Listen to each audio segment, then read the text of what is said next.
Hey, good morning, everybody, and happy Thursday. I'm a little bit late getting the beacon light to you this week, but I know you will forgive me. First of all, I want to say thanks. Thank you to everybody for all of your prayer and support and care and the outpouring of cards and texts and calls and messages of condolence and love that I have received in the last, 2 weeks, but especially since my mother died last week. So thank you for all of that. I'm feeling like I want to reflect on my mother's passing a little bit with you, in part because it was really peaceful, and I'm glad for that.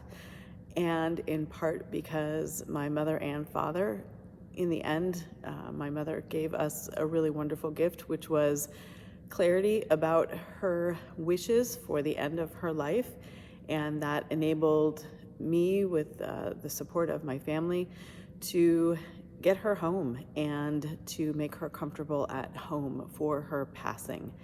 And she had an advanced directive, and so when questions came up about her care and what we might choose to do in terms of keeping her alive or allowing her to go peacefully, we knew what she wanted and we knew what she didn't want. And that enabled us to have peace in decision making. And I want to encourage everybody to think about those questions, which are not easy questions to think about. They come up for us in times of death or illness, and maybe we ruminate on them for a while, but then we like to push them back to the edges of our lives again, because it's not fun to think about our mortality.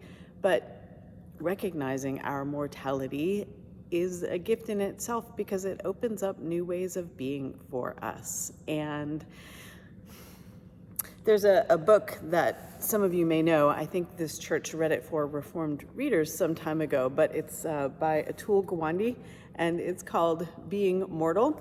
It's about medicine, and what matters in the end is the subtitle that he gives the book. And it's a book that's been really meaningful to me in my care for people and in reflecting on my own life. I encourage you to pick it up. I would love to do a book study on it. We talked about that at the membership committee, actually. This all came up in the membership committee. And so if you pick up the book and it's something you're interested in looking at with other people, please let me know. It's not just a book about dying and the end of life. It's a book about living until the end of our lives and how we do that with autonomy and dignity and joy. And Atul Gawande is a doctor, and so the book is written from his own experience of working with patients toward the end of their lives, and also of the experience of being present to his own parents toward the end of their lives. And he does reflect in the book on recognizing how understanding the finitude of one's life can be a gift, because it enables us to focus on what is most important and to have clarity about the things in our lives that are important. We let so much noise and so many other things crowd into our lives that sometimes we start to ignore the things and the people and the work that is most important to us. In the book, he also talks about what it looks like when, in aging, we have to face when we cannot be the people we were previously. He talks about his own father, who was a surgeon and had to, at some point, retire from practicing surgery. And the family was very worried about how his father would respond to that. Would he go into a depression? Would he just give up on life? And he says, somehow, instead of holding on to the lifelong identity that was slipping away from him, my father managed to redefine it. He moved his line in the sand. This is what it means to have autonomy. You may not control life's circumstances, but getting to be the author of your life means getting to control what you do with them.